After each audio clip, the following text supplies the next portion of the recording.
Welcome back to the Absolutely Marvel NPC channel. My name is Benny, and that is actually Hassan, not Dan. We kicked Dan off. We threw him to the curb. We said, your opinions and Young Justice don't matter anymore, Dan. Terrible. You're out of here, Dan. You're out of here. And he'll be back next week to do the next review. So anyway, I apologize that we missed last week on our Young Justice reviews. Hassan was out of town, then I wasn't feeling well. It just kind of didn't work out well. So we're going to talk about the last 2 episodes today.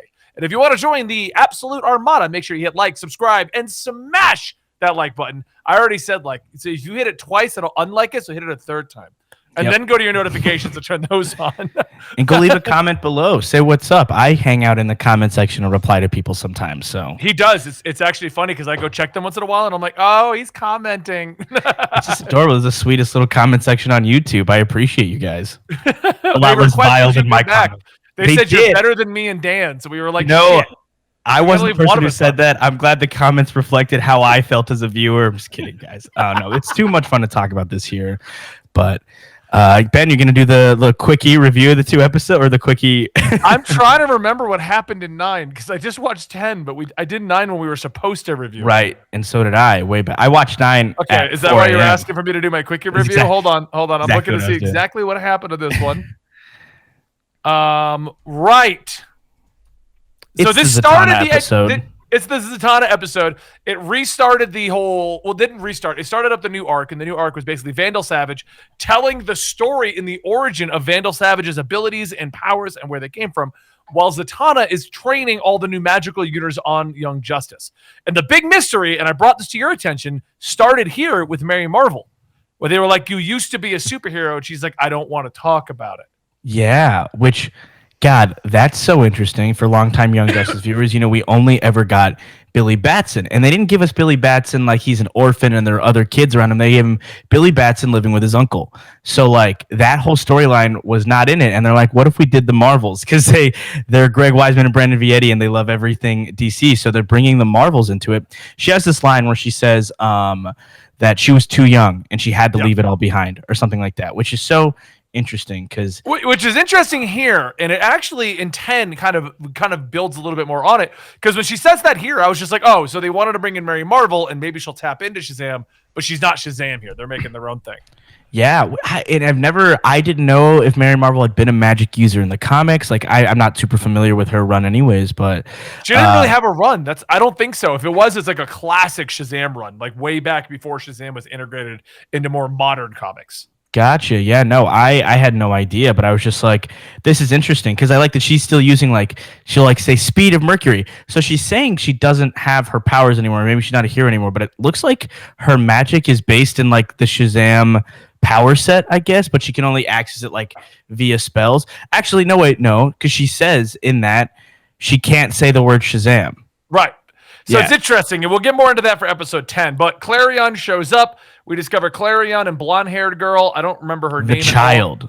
Is that okay? So they didn't give her an official name. No, her name is officially The Child in comics and everything. So she literally, like, someone's like, "Who's this child?" He's like, "Oh, that sounds like that'll be my name." Okay, cool origin, bro. Continue. Okay, so Child versus Clarion was kind of this episode, and we got a little bit of backstory in Vandal Savage, which hasn't paid off too much in 9. Then we got into 10, which I do remember a lot better because that's the one I just watched. Mm-hmm. And 10 was pretty much almost a direct continuation. I'd say more so than any other prior episode because it just kept going. To the Feels point like a 2-parter completely. Yeah, if you didn't watch 9, 10 makes no sense because it just continues with the exact same origin story where we talk about how Vandal Savage met his own son, and then he met Clarion and stuff like that. Vandhar. Yeah. And then we went through that. And this is where I find it interesting because I know it was a one-off line, but I told you to watch for it, where they comment about Mary Marvel and how Etrigan looks at her and says, oh, you've got something inside of you too. Yeah. She's like, no, don't bring that up. So I think there's more to this than she just gave up Shazam. Yeah. Yeah, well, I think it implies that, I mean, it's never been like this in the comics where Billy Batson is both Shazam and or like he like turns into a different person. Like I'm thinking like Yu-Gi-Oh, where Yu-Gi-Moto gets like the Millennium Puzzle and he's like a whole different guy when he uses it. It's not that. So it's definitely an interesting line and one that I wasn't expecting. I wasn't expecting Mary Marvel to show up at all, and I certainly wasn't expecting them to put this much time into that character. So I'm very interested in seeing how this all pans out. I find it really interesting that they're building anything up with her at all.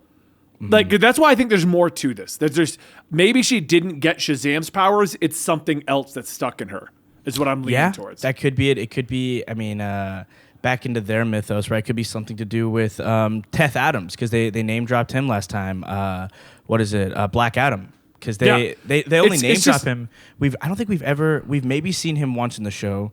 I think it was the Injustice League episode, way back in season 1. But they name dropped him when Black Lightning gives his whole speech at the end of last year, where he's talking about heroes that fell and became villains, and he's like, "It's happened before, Teth Adams," and then he's like, "Now with Geoforce."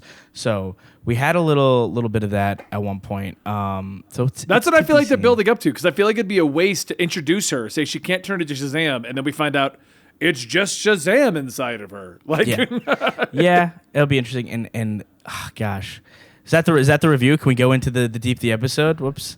So basically we go into that more. Etrigan shows up. We have a fun moment with Jason Blood. We have more Magan and her sister, kind of dealing with PTSD of losing Connor. Then we just go into the Clarion battle against the Child, as I now know her name to be. And we find out more of the history and how Clarion helped destroy Vandal Savage's legacy. Yep.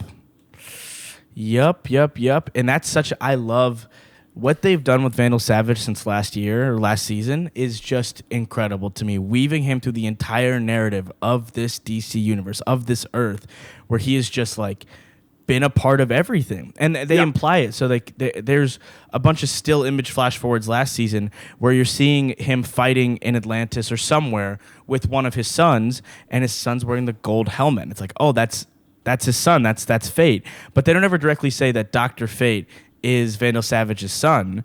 And in this one, they keep pushing forward on Vandal Savage having some freaking epic kids in the DC universe. Yeah. And then at the end, they confirm it that he is the Dr. Fate, literally just the incredibly old Naboo inhabiting Zataro's body is Vandal Savage's son, which is so interesting to me. I love the idea, and we can go into the full review now, so you can just kind of cut loose at what you liked and disliked. But I love the idea of exactly what you're saying, because I feel like one of the problems of the DC universe is there's a lot of things that don't make sense when you actually try to lay them out side by side. There's 4 or 5 devils, 4 or 5 gods. There's the Lords of Order. There's the ancient magic. There's this. There's that. And I like that they're using Vandal Savage to kind of make a through line and connect things that don't connect, that should connect. That Phantom Stranger coming down, dealing with Clarion and the Child, dealing with Vandal Savage, combining all of that with Zatanna and Madame Xanadu and all of this stuff.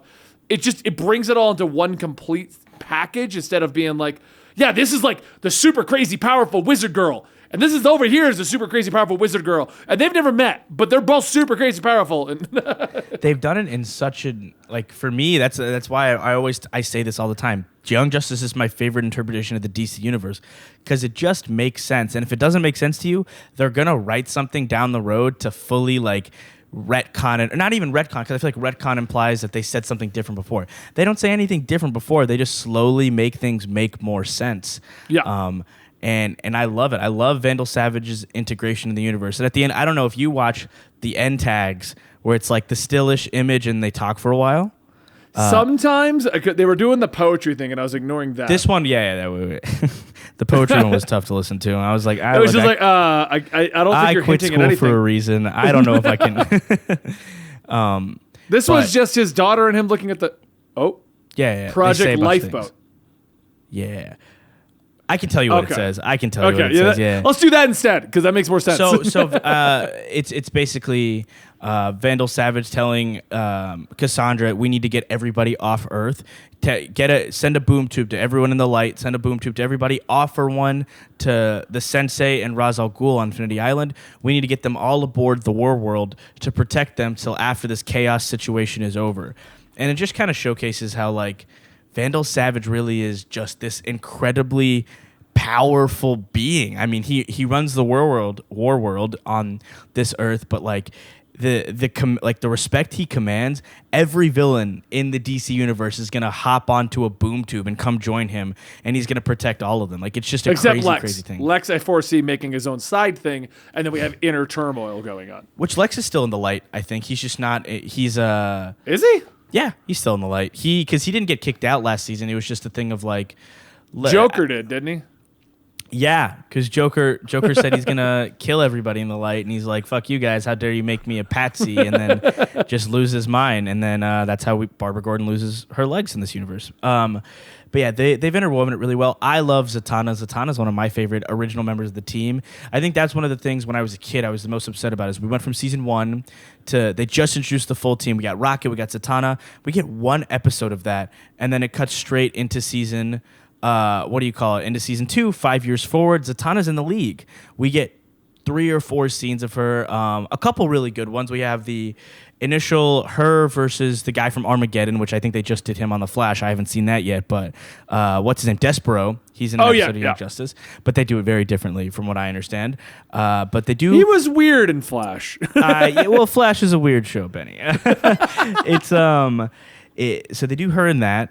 And then we Never don't get thought I'd say I miss Arrow, but I miss Arrow. I miss Arrow a lot, yeah. And then the next time we saw Zatanna in season 2, which was one of my favorite episodes, is where they cleanse Blue Beetle's scarab, which they like go to that ancient cave and she does like a whole spell, and it turns out this whole season in the background she'd been working on that. But other than that, we don't get to see Zatanna very much. So this focus on her has been fun. I like that she's got her own little team and that she's doing so good at like mentoring them. Also, I like this magical focus because we don't really see much of the magic. Like Zatanna shows up and does magic, but outside of that, we're more looking at normal, traditional stuff in the superhero universe, like Miss Martian, Connor, and all those guys, or Geoforce and Halo and them. You know, we haven't really seen much magic usage in general, so I do like this. Yeah, no, it's I'm very, very excited about this. It's always been a thing too, like back in the day on Smallville, that terrible, terrible show that also existed on the CW. They would talk about how magic is one of the only things that can affect Clark's powers. They had a whole episode where they did a bunch of magic, and Zatanna was on that show as well. But I like that because Superman's this monster. Yes, I'm gonna blow your mind because I just realized this. Have you looked at the names of these episodes? Oh, they're backwards. Yeah, they're backwards. Yeah, you already knew. Well, it's Zatanna spells. Zatanna spells are backwards so it's words. Undo and Rise Demon. But I saw them and I was like, I don't even know what this stuff is. Okay, let me blow your mind even further. Line up the first letter of every episode of last season, and then the first letter of every episode of this. It's spelling out a sentence. Both things are. What? One was like something the anti-life equation last season, and this is something different too, or something anti-life. They're crazy with it. They're doing so many things.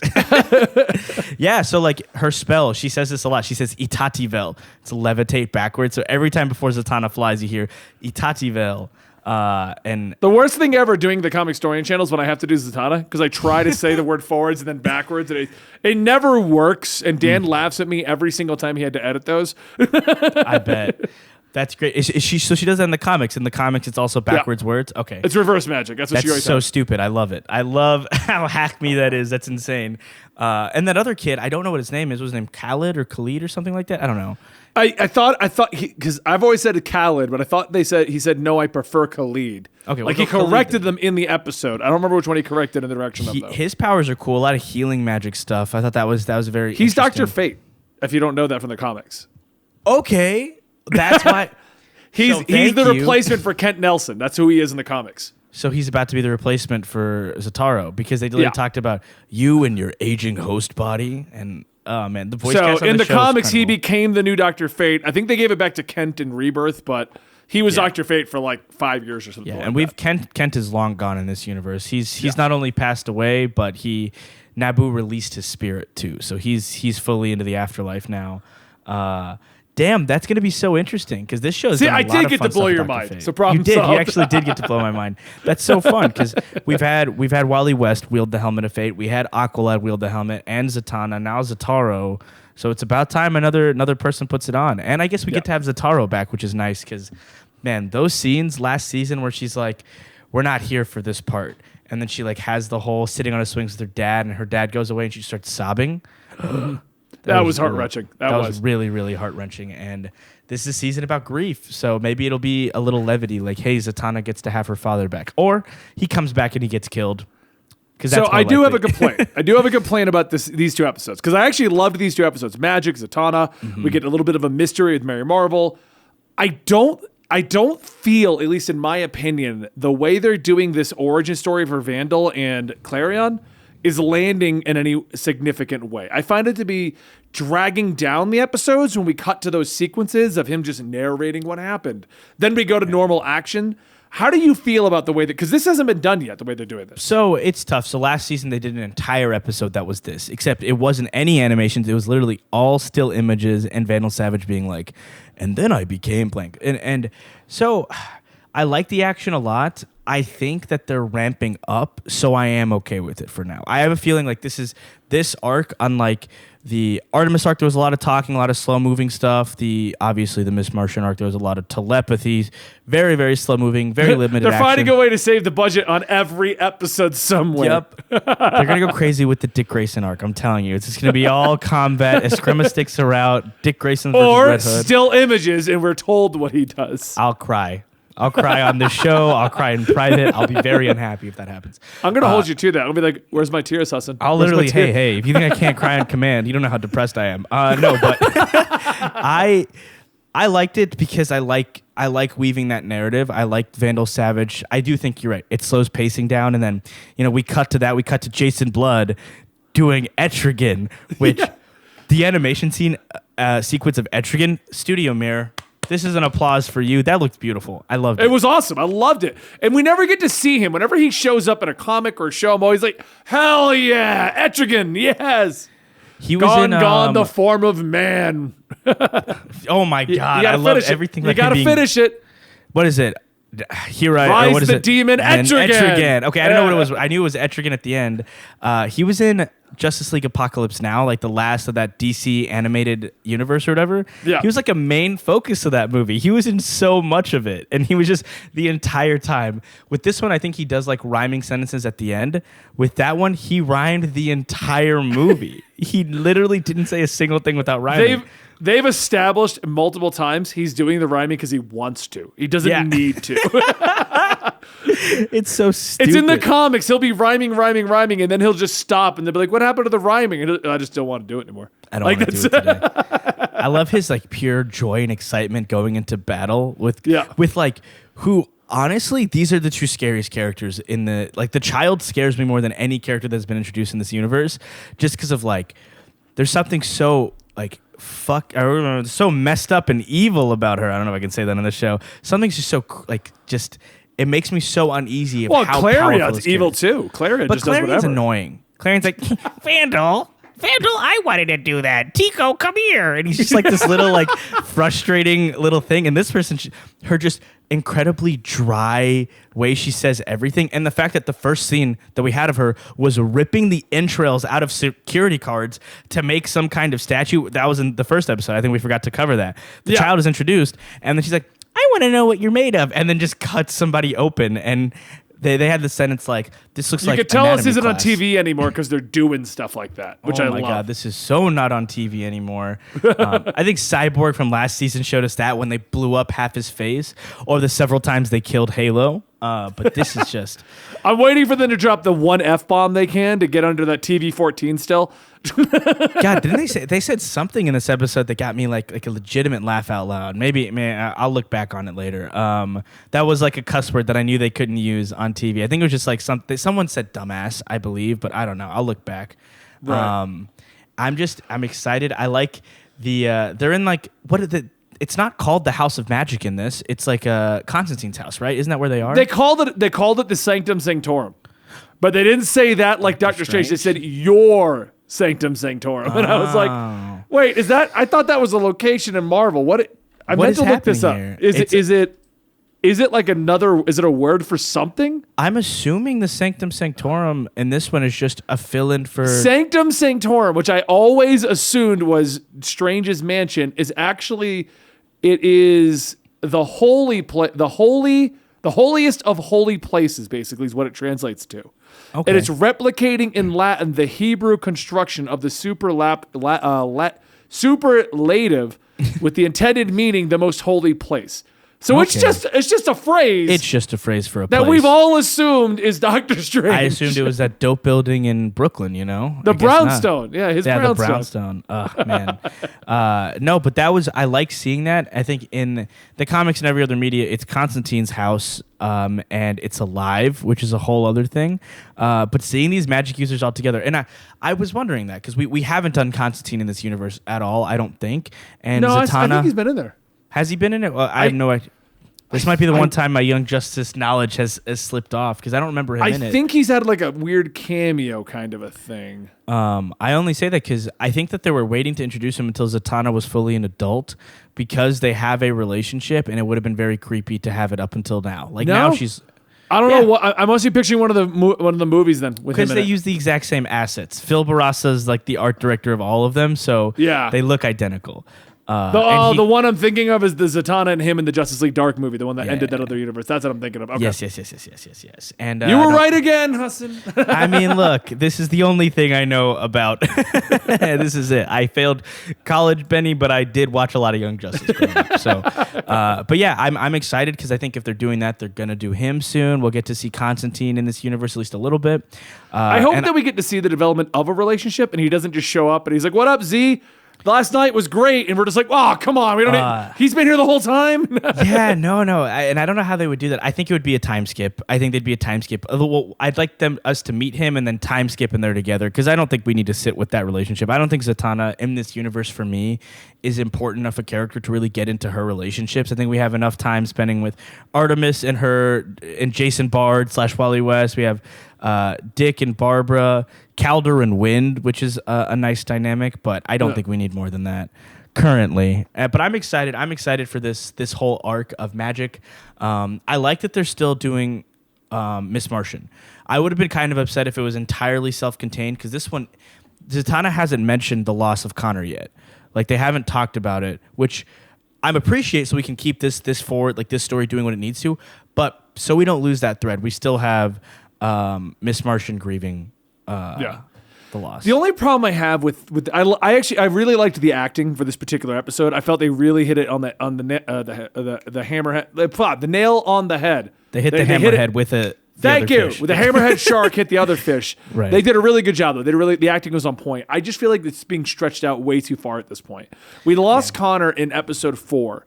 And what we're using is an excuse of, well, it's going to take a while to get back, so we're just going to deal with it. Which in the I have interim. Such issue with. We have boom tubes, but like we don't just have boom tubes. We have 2 characters that can use boom tubes at any time. Cyborg and Halo can both control boom tubes. And the ship is alive, so you could be like, ship, meet us back at Earth. We're out for a little while. And Superman left via boom tube. That's why Superman's been on Earth. This doesn't make any sense. And like the whole we're 5 episodes after the death, and we're just getting scenes of her being upset on the ship, and they're not really fleshing them out. We're not getting. This is the first time I think that it's been like, wow, that was really good acting. They did a really good job with it. Before that, it's been like, and there she is again. Yep. Her being sad, and then dude, Garfield, are they gonna do a suicide storyline? I know it's TV-14. I know that they're doing a lot of more ballsier storylines. I don't think they're going to touch on that. Okay. If they do, I don't think it will be explicitly stated. I think it'll be mentioned in some kind of terms where he's like, I don't even know if I want to be here anymore. And they talk him down off that ledge that way. I think that, and then at the same time, this is the same show that directly did child abuse. Like, they directly showed, what was it, Bluebird, Harper Row. Harper Row talked about how her dad gets drunk and beats her and her brother, because she was like, I've never seen your brother come to school. And now they live with Miss Martian and all of them at Snapper Carr's house, which I think is hilarious. They all live in Greg Weisman's house, because Greg Weisman voices Snapper Carr in this universe. But so maybe they'll touch on it, but like, they're putting Garfield in such a dark place. I don't think Beast Boy will kill himself outright. But no, that's what I mean. Maybe and I don't think he's happen. going to say something like, I think I'm suicidal. I think it's going to be implied loosely, and then we'll see. I think maybe this is a show that has pushed the boundaries. Even when it was on freaking Cartoon Network, we had Arsenal, or they all confronted Red Arrow on the rooftop in the season episode 2, they confronted him about like he just like stole money from this clerk, and he was like skinny. He had this like gross beard, and his hair was all long. And they talked about him not being in fighting shape or whatever. It's implied that he needed the money for drugs, that he's addicted to drugs. They were doing the Snowbird storyline, which is a famous one from the comics. It's so famous. And the fact that they were able to do that on Cartoon Network, now that they can do whatever they want and it's HBO Max, like we might get an unalive storyline and with Beast Boy. I don't know. See. We'll I just don't. I think they're gonna dodge. They're gonna go beat around the bush. Like us as adults will be like, oh, that's what they were going for. I get it. They were trying to get that story out, that they wanted to put that form of grief in there. But I don't think that they're going to explicitly state it, because I think at the end of the day, this is still kind of a kid's show. They're doing a great job of bringing in a lot of adult themes. Do you think it's a kid's show? I don't think it's a kid's show anymore. I think what they started with the original 2 seasons was more of a 13-year-old show, and I think here they're kind of aiming more for like not adult animation, but right before it, like 17, 18. They very much said that we recognize that the 12-year-olds that were watching it are 22 now.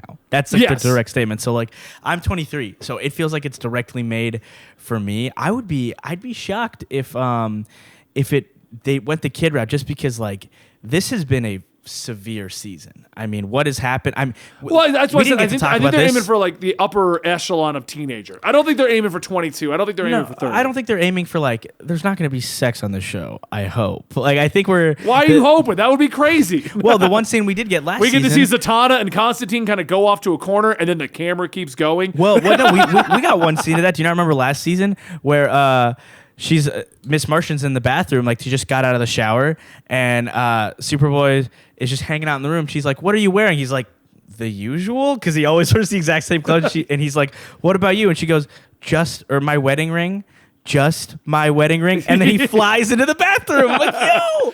Whoa. Oh my God. Are we about to get a Martian, Kryptonian, human hybrid baby next season? I think we will. I mean, if you want to see what that looks like, we just got to go to DeviantArt probably. Oh my God. No. Never look up Young Justice for adults on the internet, okay? Don't do it. Don't make the Google searching mistakes that I've made in this world. Save search off, just to have fun with it. You know? Don't ever do that, guys. It's very upsetting. A lot of these look, if you're talking about the season 1 artwork, they're all children, so feel bad if you did that. if feel you did terrible. That. They're 18 in the next season, but it's like season 3, it's fine onward. You can do it. No, season 2 forward, everybody's 18. I think. No, they made a new young team again. Remember? Yeah, hey, I'm not looking at the new young team. I'm looking at Zatanna. I literally said this to Benny because Benny was confused on whether it was Mary Marvel or Zatanna when Etrigan's like, there's something inside of you, because they're like their character models looked similar. I was going to say, they're both dark-haired women about the same average height. And it's just, I'm over here watching the show. I look up, he's saying that. It's like, wait, which dark-haired woman was that? Yeah. Well, and then I knew Zatanna was fighting, and I literally said to Benny, I was like, I got to keep up with the hottest character on this show. Zatanna, come on, that's the gold standard. You got to be kidding me. And then I love going from season 1, where she's like a younger person wearing her exact same outfit. In season 2, the only upgrade to her costume is that they show cleavage. It's the only upgrade. I'm like, this show knows its audience. Okay? She was like, I'm filling out. Hold on. That is. When I tell you that is exactly what the conversation had to be back with like Phil Barras and Chris Jones, like the art directors on this, I guarantee that's what it was. But it's she's fun, and her and Dick Grayson. I don't know if you ever read the tie-in comics in between 1 and 2, but like no, Dick got around. Mr. Grayson. Well, we know that. I mean, he's even doing that in the comics right now. He's still getting around. In the comics right now, I don't want to talk about him anymore because he's upsetting me. Just be with Barbara. At this point, you can't keep doing this. This is just mean. He's kind of with Barbara. Have you not been reading current comics? He's kind of with Barbara now, but I'm talking, don't mess this up, Grayson. No. I cannot put up with Coriander pulling up again when Corey is just... I don't like Starfire. I'll be honest. I don't even know where they put her at this point. Like, no, because Starfire got like so destroyed in the comics. I don't even know where she is anymore. They're doing. But we are way off focus. topic. We're so. What are you thinking about these 2 episodes? I love these 2 episodes. We didn't get to talk about this last time, but the episode before ending the Artemis arc of like Lady Shiva cutting 2 shadows in half when she's jumping through the portal. So like this show is going balls to the wall with every single thing they possibly can. I am excited for everything to come in Young Justice.